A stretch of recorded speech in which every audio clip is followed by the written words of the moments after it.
We are inside the submersible Titan, which is a carbon fiber and titanium sub that can go to the depths of the Titanic. Hi, my name is Stockton Rush. I'm the CEO and founder of OceanGate. Let's take a look at Titan.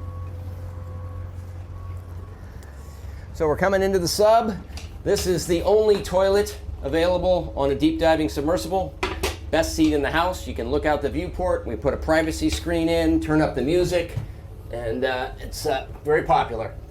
We have our control screen here, our sonar screen here, and we can put any image we want in the back. We've taken a completely new approach to the sub design, and it's all run with this game controller and these touch screens. So if you want to go forward, you press forward. If you want to go back, you go back. Turn left, turn right, go down, go up.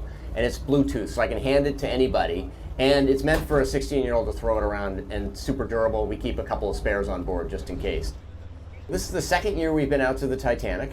We went out in 5 8-day missions. We did about 10 dives to the wreck site of the Titanic, and we did an extra dive on an undiscovered reef that we found. Completely privately funded operation, and we're funded by, we call mission specialists, who help support the mission. So they take quite a bit of money to come and join us. Years ago, the Russians took tourists out to the Titanic, and it was just sort of a look and see thing. We really are focusing on the science around it. We want to document what the wreck is like now, and also try to predict what it'll be like in the future. It's continuing to decay, and it seems to be accelerating. It's being eaten by a bacteria, so it's literally being eaten by the ocean. It's not rusting away. So these things that are called rusticles are actually the byproduct of a bacteria that eats the iron. And as it does that, these decks are collapsing. The promenade deck continues to collapse forward. We saw some of the railing is starting to lose its structural strength, which is really a sad thing. That's when it's going to stop looking like the Titanic.